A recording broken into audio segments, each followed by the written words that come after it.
Compared to my other book recommendations, this one might be different. It's not by an author that I would typically read. And to be completely honest, I didn't pick it up because the title intrigued me or because the author intrigued me, but strictly because I was recommended to read it. I read this book in high school. I read this book as part of a school project, and I was put in like a reading group. And let me tell you that group did not stand a chance. I got so far ahead because I was so intrigued in this book that the only person I could take notes with was the teacher. And I say that because this book, as a non-reader in high school, this book swallowed up my time. I don't want to explain too much of the plot because this has a twist at the end that's perfect.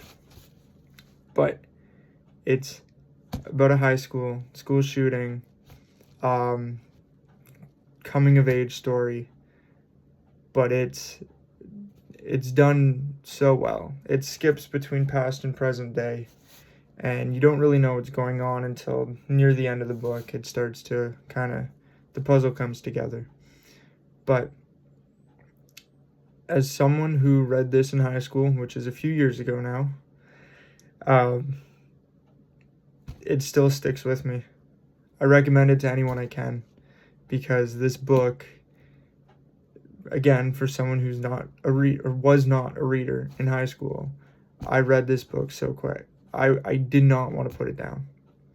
And it's got one of my favorite opening passages of all time, and I don't want to spoil that for you either, but every time I see it, I get goosebumps. So I wanted to. I saw this book on my shelf and I was like, I got to tell people about this book. So read it, 19 minutes. If you haven't, if you have, maybe read it again. But I can't recommend this to enough people.